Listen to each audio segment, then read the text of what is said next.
vortex.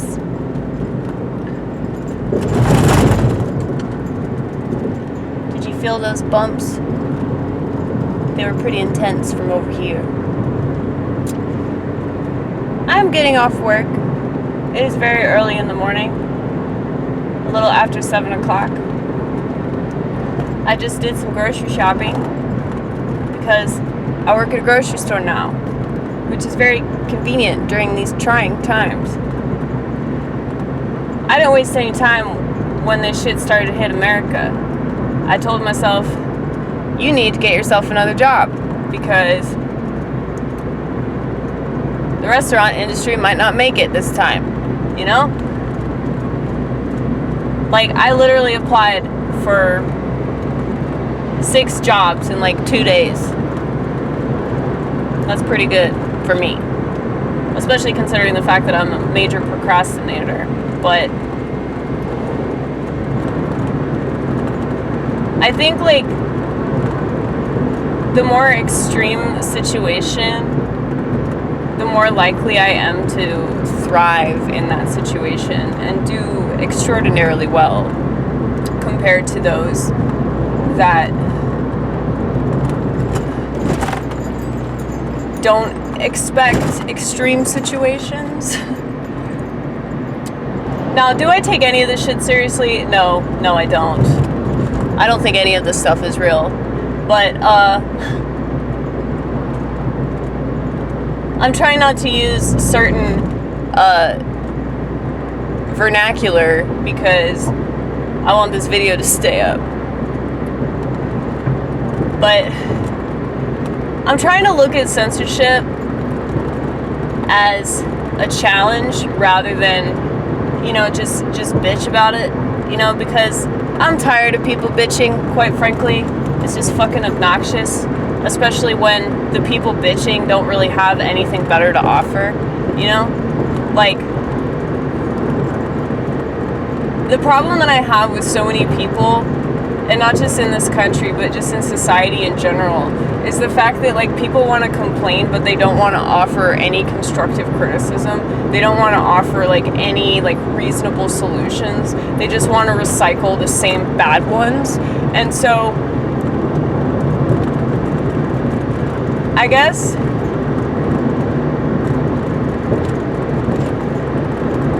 I'm a pretty lucky person, and by lucky I mean blessed. I'm a pretty blessed person to be able to see it this way and to know that, like, there are other options available than the ones that they offer.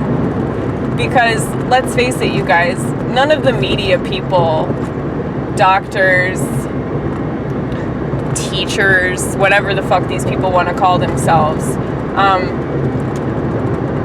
like, they don't have much to offer aside from, you know, the usual advice that they're told to give, you know. Pretty much everybody's reading off a script. And if they're not doing that, then they're really, like, making a political statement with that, you know, without even realizing it. And people have always gotten on to me my entire life about, like, my lack of conventionality and my sort of subconscious decision to not do what everybody else is doing. When smartphones first came out in 2007, I was somewhat interested. I was interested for about 5 minutes, and then I said, that's going to be terrible for society. Fuck that. You know, and they used to be way more expensive than they are now. You know, that used to be like a hot item to have. And now it's like everybody has a smartphone. If you don't have a smartphone, you're really fucking weird. Or you're really fucking old. That's kind of how it goes now in today's society. But I've never been a modern person. And in case you're wondering why I've become so devoutly religious as of late, it's mainly because of the fact that the Bible has confirmed everything that I have always felt about the world.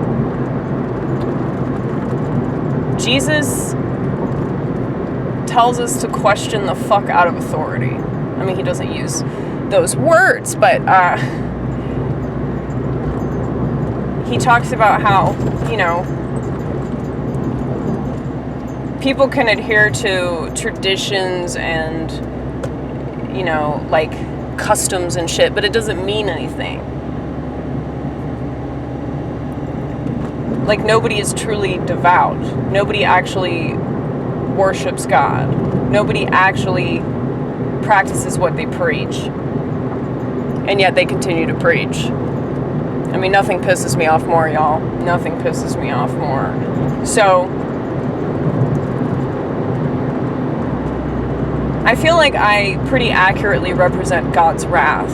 But a part of me is, like, nervous to say that. But I feel pretty in cahoots with the Lord. And people might find that kind of odd, or I don't know, kind of arrogant too, honestly. It does seem kind of arrogant. But I know it's arrogant, though. That's the difference between me and everybody else in this fucking world. Not to boast or anything. But I realize that, like, self-awareness and empathy and compassion, you know, that's a gift. And a lot of people, they just don't have the capacity for that. And I don't necessarily think it's because they're bad people or they're really, really selfish people. But I just feel like a lot of people, like, it's just not something that crosses their brain, you know? Like, oh my God, I just saw another Chevy Aveo that was bright red, just like Fiona. Aww. I wonder if she gets excited, but she doesn't know how to verbalize her excitement when she sees another car that's just like her. I mean, that's how I feel when I meet schizophrenic people. But anyway, or just like anybody that doesn't take psychiatric drugs, anybody that, like, doesn't vote, anybody that, like, doesn't go along with this bullshit in the mainstream media, you know? It's like such an oasis. But anyway, see, that's empathy that I have. Like, just me asking the question, I wonder how my car feels. I mean, like, most people don't think like that, you know? But that's because I genuinely appreciate my car. And so I wonder if she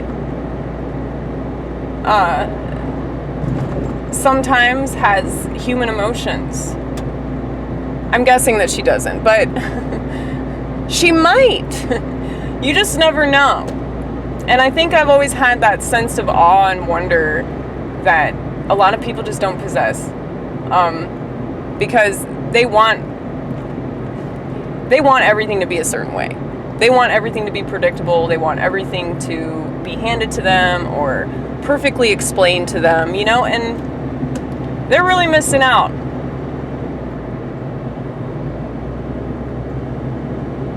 Because they could have it so much better if they didn't expect everything to be done for them, you know? Like, I could have gotten unemployment with Steak and Shake. I could have very easily gotten unemployment with Steak and Shake. And with Boombas. Not that I'd even try, but it wasn't even a question to do that. Now, I know for a lot of people, they didn't really have the option. And, you know, several friends of mine, like, they have children. So they look at it as, like, an opportunity to be with their kids. And, like, that's cool, you know? If you get paid, like, $800 a week to just sit on your ass at home, but you can be with your kids, I would say, you know, that's a win-win right there. And I wouldn't judge anybody for that, but it's like people that they just don't want to work, and that's why they get unemployment. You know, I mean, that's just disgusting to me. But I feel for people, though, that they don't know the value of hard work. They don't know the value of DIY. They don't know the value of working for what they want and getting what they want and knowing I made that happen. Nobody did that for me. I did it. I went out there and I made that shit happen. Now, of course, I'm going to, you know, holy shit. Sorry, I just saw the line at Starbucks. Oh my goodness. That's because there's no inside right now. But whatever. I think that, like, if people knew the value of hard work and the value of selfishness, you know, like positive selfishness, not, you know, I'm just gonna do a bunch of drugs and not give a fuck about anything, but, you know, like positive selfishness, like I'm gonna take care of myself. Like, I just don't understand people that don't want to do that. People that are like, no, it's not my responsibility. It's everybody else that's gotta fix me. Like, these people.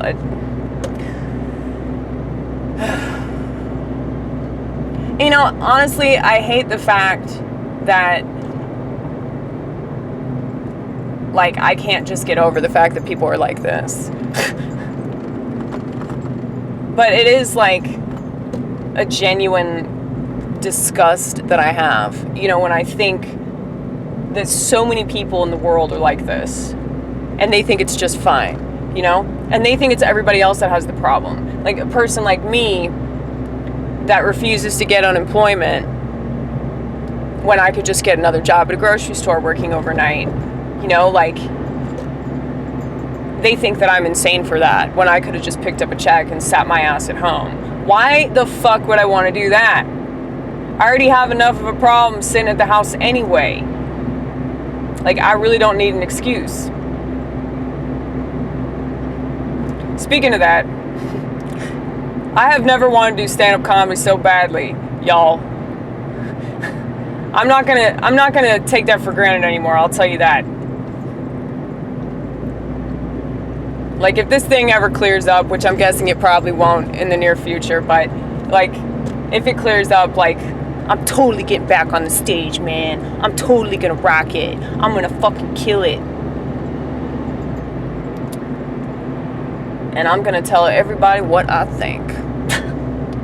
Not that anybody wants to know. But,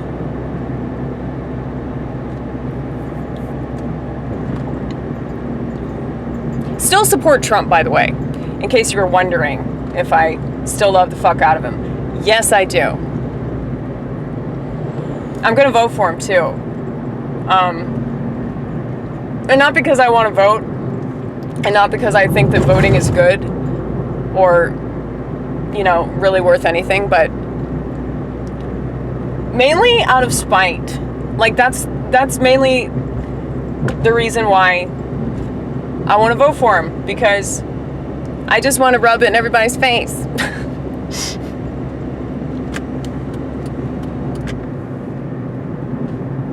But what's so funny about that is that, you know, people would say that Trump supporters are, like, really extreme. We're not. We're not extreme at all. Like, we have our opinions, which we're totally allowed to have, by the way. And yet people try to silence us, they try to intimidate us, they try to keep us from expressing ourselves and being able to operate a business, being able to stay on a social networking site. Not that I give a fuck about that, but, you know, it's the principle of it. It's the fact that, you know, so many people that I think are pretty fucking cool, you know, they got banned from Twitter, or they got banned from Facebook, or Instagram, or whatever the fuck. All because they dared to express their opinion. That's totally wrong. Like, I would say the same thing if the tables were turned. If people were getting banned from Twitter because they supported Bernie Sanders or whoever, I would say that's wrong. I would say that's not fair. That's what we call a double standard, okay?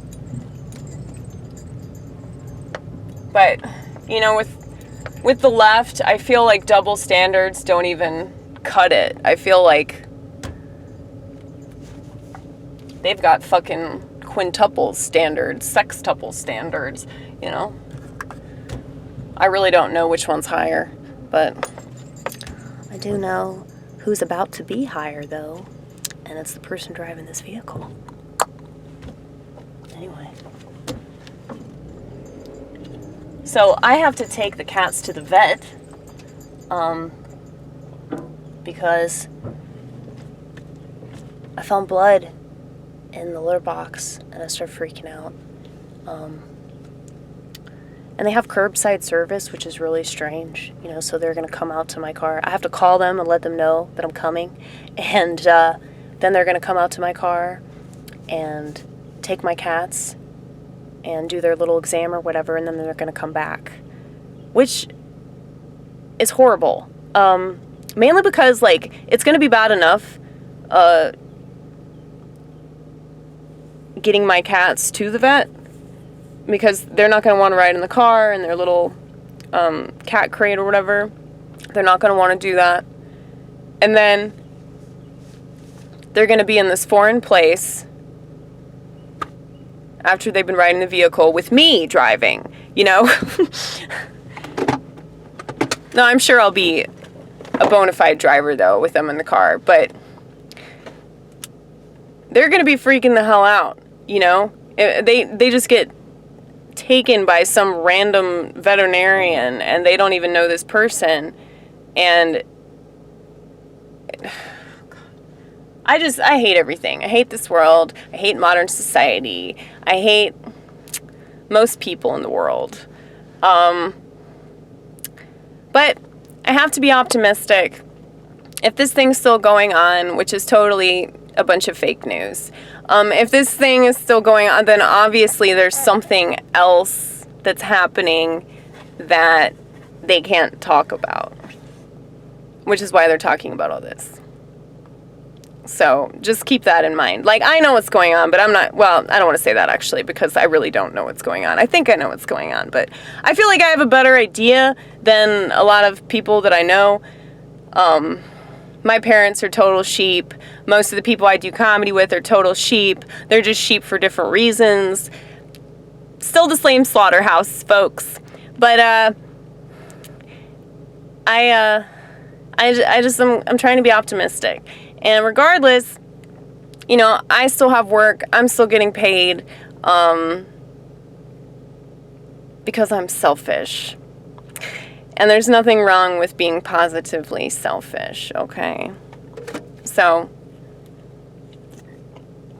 I just think about all the stuff that's changed, all the stuff that has happened in the news, and how it really hasn't affected me at all. And I almost like feel guilty about that. I feel guilty for not being a sheep because I'm not anywhere near as emotionally or mentally distraught because of all the stuff going on. You know, of course I had my brief little, you know, anxiety attack at the Shell station, but, you know, I feel like that was more due to my own paranoia and my own, like, misconceptions about things that has very little to do with the outside world. It's totally inside my head. But I just feel really bad for people that they don't realize that there are other options that no one's going to tell them about. Like, you have the option of turning your phone off. You have the option of turning the TV off. You have the option of turning your Wi-Fi off. You have the option of going outside, walking around, and talking to God. You have that option. Even if you don't believe in God, you can pretend. And maybe eventually you will. I'll pray for you. But